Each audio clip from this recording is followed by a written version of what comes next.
Welcome to the funnel. My name is John Shea, and I am the president of Alignment Group. This is episode 177 of the funnel. Your gut can be part of the process when hiring salespeople. Today, you will learn gut defined, cop out, how to manage it, and part of the process. Gut defined.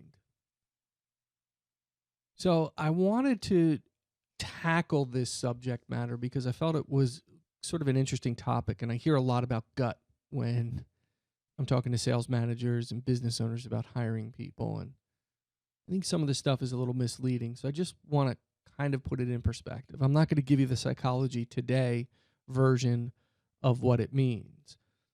You can kind of do that research yourself, but I'm going to tell it to you from my perspective and what I see and how I understand it in terms of my world and how I use it.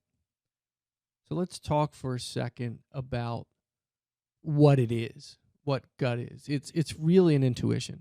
It's based over a period of time, and it's your learned experience or expertise. So if you're a really good poker player, your instinct or your gut's going to tell you to do some things. And most of that's because you've been playing a lot of poker in sports, right?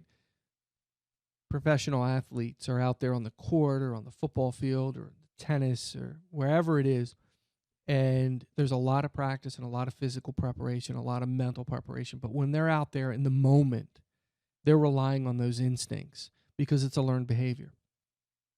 So that's really how I view it. If you have a lot of interaction, hiring and interviewing and talking to people and bringing in candidates over time, you begin to get this collection of knowledge that provides you with a little bit of a gut and a little bit of an instinct. And what that means is it's telling you something. It's not always telling you what you think it's telling you, but it's telling you something. And understanding those kind of road signs and what to look for and what not to look for is very, very helpful. So that brings me to what I call the cop out, right? So I run into this all the time. I post articles. One time I posted something on LinkedIn, and I got this really long comment about how instincts and gut are how I hire, and really you shouldn't underestimate that, and all this other stuff is gobbledygook, et cetera, et cetera. And I just think that's a cop out. I think people who say I trust my gut, it's an excuse not to do the homework. It's an excuse to just go into an interview unprepared, or to walk in without an assessment and just get a feel for how it works or a feel for somebody and decide whether you like them or not, or whether they'd be a good hire. Yeah, I read the resume, but I had a really good feeling about this person. And I can speak to that from experience, right? So I'd see this and I worked for a pretty decent sized company with a lot of people, and managers would talk about, I have this new hire and I just feel great about her or him. They're gonna be the best. And they would just kind of get all excited and, whoa, we have a good one here. And if you go back in podcasts like a year or so, you'll hear me talk about this stuff. We have a good one here. This is gonna be the best. And then something happens and they don't work out, and afterward they're going, I knew it. There was something telling me in my gut that they weren't going to make it. And so it sounds kind of like a politician, right? This is we're around election time of year when this is going to publish. And so you see a lot of that, talking out of both sides of their mouth. The truth is, when you use it as your only tool, it's an excuse not to use the process. And gut without process is a very dangerous thing. And we'll get into some of the reasons why it's not a good idea to hire off of gut and gut alone. However, there are times you can use it, and there are ways you can manage it. And that's what I'm here to talk about. Let's get past the cop-out. Let's get past the person that says, this is how I hire. I just go in and I sit down and I talk to them, and if I get a good feeling, then we move to the next level.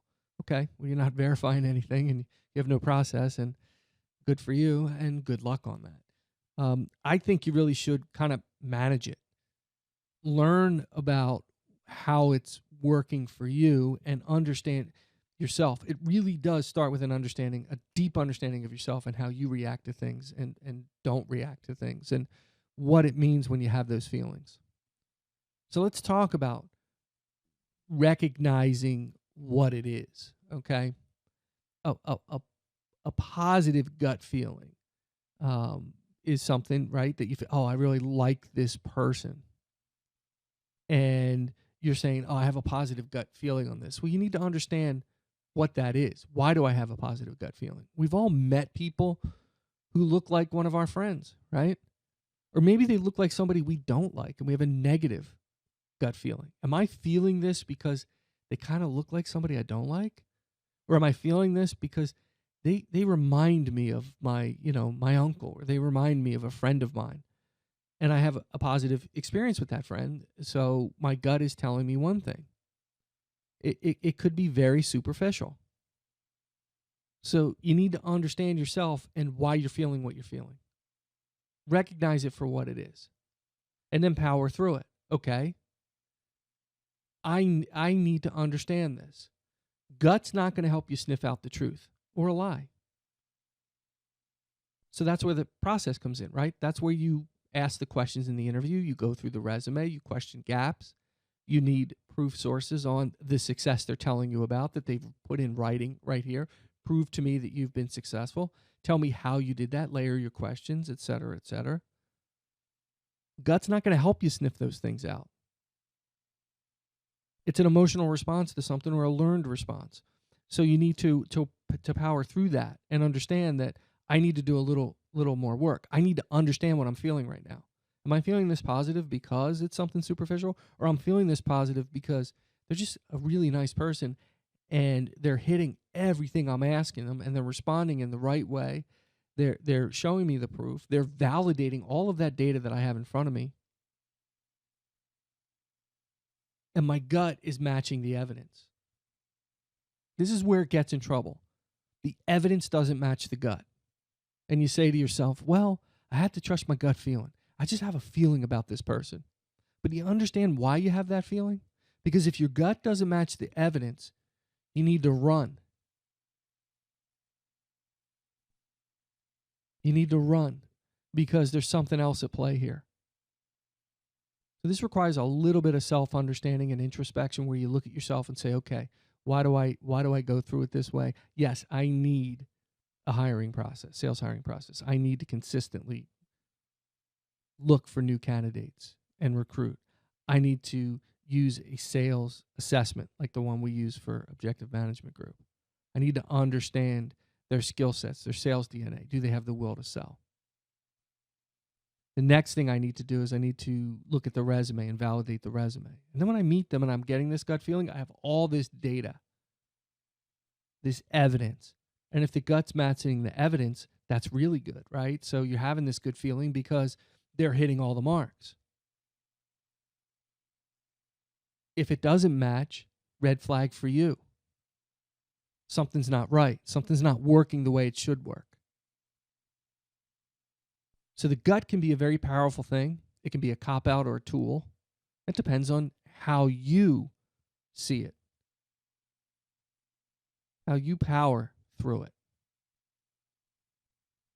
Let's talk about how to make it part of your process.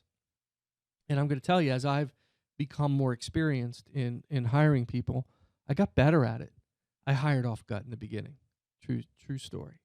I think all of us did as managers because we were never taught how to hire people.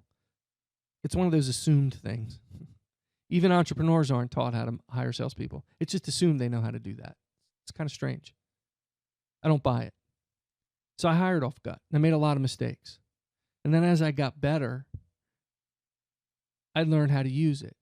Yeah, I get good feelings and bad feelings about people. I know how to manage that feeling, even in a social situation. How do I interact with people, and what does that mean when I meet somebody and they rub me the wrong way? Is it something they've said? Is it the way they've acted? Is it some body language? Or do they remind me of somebody? I don't know, right? In the beginning. So what I have to do is I have to think about myself and think about how it relates, and then I make a decision off of that. It's the same here. So how do I infuse it into the process? Well, one, get a second opinion. If I have a really good feeling or a really bad feeling, maybe the evidence does match up or it's close, and I have a bad feeling, what's going on here? Get a second opinion. If I have a really good feeling and it doesn't match, get a second opinion. And those strong feelings are telling you to hire somebody, get a second opinion. Because if it doesn't match, there's something else at play here. So it's always nice to bring somebody else into the mix and see how they react. And I'm going to tell you to utilize the tools available to you. Look at the assessment. Read it inside and out. Ask questions around the assessment. Look at the resume. Understand the resume. Look at the job history.